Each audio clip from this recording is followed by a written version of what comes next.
And I'm honored to invite Professor Ruth Halperin-Kaddari, head of the Rachman Center for the Advancement of Women from the Bar-Ilan University, to present us with her project.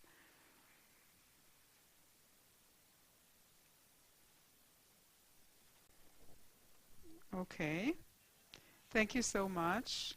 Thank you to Gilit for all the wonderful work. The thank yous will come later, I'm sure.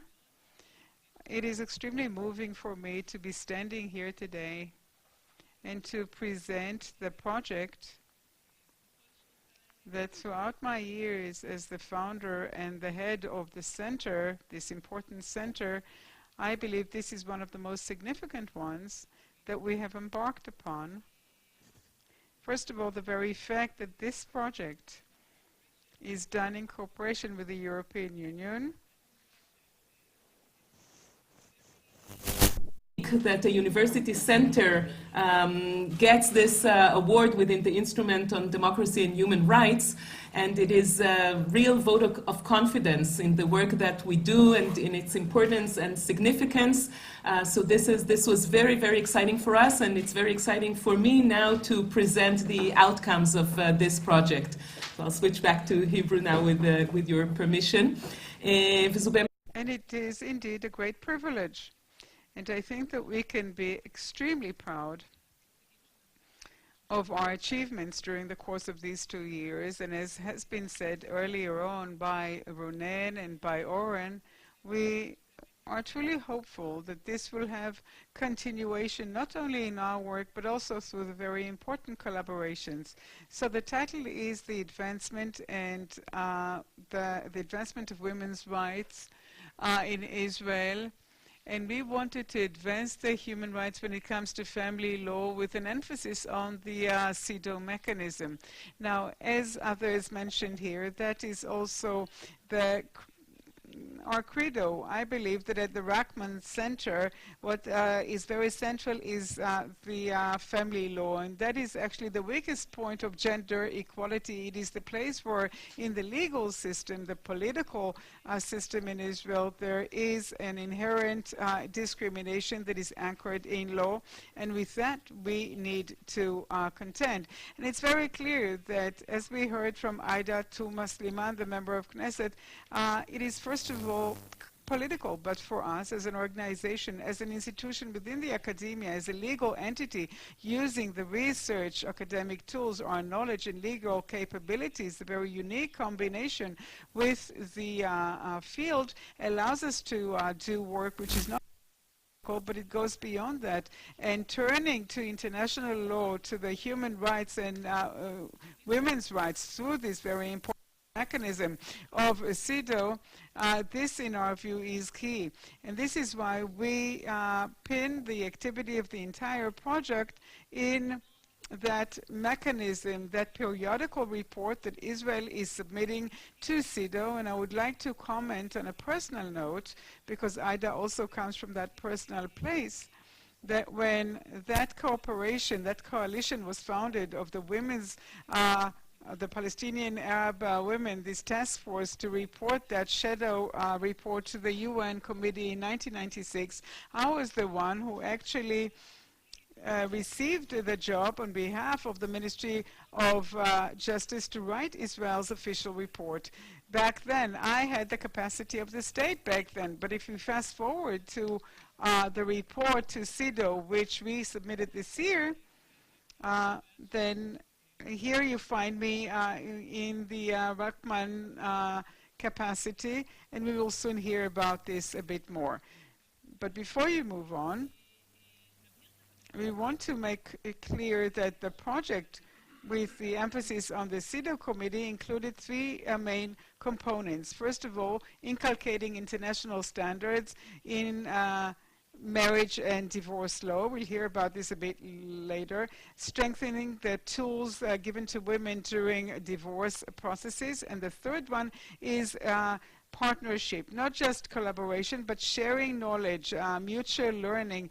We have a lot to give to other organizations, and we can receive from other organizations that are, parallel to us around the world, and all that against the backdrop of a preliminary study for the evaluation of the scope of divorce blackmail phenomenon, because this is the root of the discrimination of women in Israeli family law and the legal system as a whole. So I would like to bring a few highlights of this study that is based on a survey that we conducted together with the geocartography company, one of the leading companies of markets research in Israel. And we could do this thanks to the grant we received from the EU, because conducting such surveys is a very costly enterprise. I would not elaborate at this point, but the idea was actually to ask the women themselves. We took a representative sample of 500 Jewish women aged 25 and above in Israel that were ever in a divorce process, and we asked them to tell us about the divorce process they've been through, aiming to evaluate the scope of that phenomenon of the get of the divorce blackmailing, that ability of the man to actually extort the woman, simply extortion of women because of concessions made by women when it comes to their rights, and by that they would buy their freedom. This to us is the center of that discrimination. We repeated this and I'd like to present you with 3 findings that are extremely important and painful. Just look at these 3 columns. These are traditional Masorti women, religious women, and these are ultra-Orthodox women, okay? Now, or about 50% of the women, the traditional, the religious, and the ultra-Orthodox, reported that at one point in their divorce process were subject to the divorce extortion. It is a lot higher than the rest of the population. The more religious you are, and here it does not appear, but the less educated you are, the chance that you'll find yourself in a situation that you'd be refused divorce increases significantly. So another characteristic that places you at in a risk group that is a lot bigger than your peers is you being subject to violence, regular physical, emotional, domestic violence, and you being a mother of children. 72%. 72% of the women who during their divorce were mothers of children that were younger than 18 and suffered from violence throughout their marital relationship, 72% of them were refused divorce. Namely, they ultimately they managed to get out of the marriage, but the question is what trauma was left and what price they were forced to pay. So there's another point, and perhaps you'll find it difficult to read the final print, but I'd like to tell you about it. We also asked these women, what is your perception? Question of the power between men and women in divorce. Did you feel that the process was egalitarian, or perhaps you felt that the process was biased, and then was it biased toward whom? So 1/3 of the women said that the man was in a position that was a lot higher, and that's very interesting. How come only 1/3? But I can give various assumptions as researchers of false consciousness and other things that we will set these aside now. We won't discuss them, but the most interesting point is that you see this higher light blue column, it shows 40%. 40% of those that the husband was a lot more powerful than them, because the religious law gives more power to men because men are men and I'm a woman. In 2013, when we asked the very same question, only 40% answered that answer. So that actually points at the internalization, the growing internalization of this problem as a genuine, acute problem in the Israeli society. And if we look for sparks of hope, then that is a part of that hope, and I do believe that it's a part of the work that we need to do, just like other organizations. I'm seeing here before me Dana from the department in Rishon LeZion, and we have been collaborating with them on such important matters, and together we're trying to do this work of increasing the awareness And let's move ahead. So a part of that is the inculcation of international standards. And here you can see Dr. Galit Shaul, the Director General of the Rachman Center, who presented that shadow report to the CEDAW committee on behalf of the Rachman Center, the one that we submitted this past October when Israel presented before the committee its 6 periodical report. Advocate soon introduce us with the most important findings of the report. So let us move on. In the framework of our work on increasing and our ability to help women who go through divorce processes, we could, through the grant given to us by the EU, mobilize 10 volunteer lawyers, female lawyers, to give the immediate consultation to women who approach our hotline.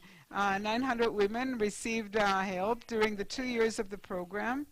And the highlight of our activity in legal counseling was the full legal representation that was done pro bono, free of charge, to women in every instance of the judiciary who participate in domestic conflicts and disputes. And, you know, some go all the way up to the higher rabbinical court or even the Supreme Court. 80 custom clients received this service during those 2 years. We advanced 6 bills, and that is a part of the work that we believe in, of actually combining change bottom up and top down.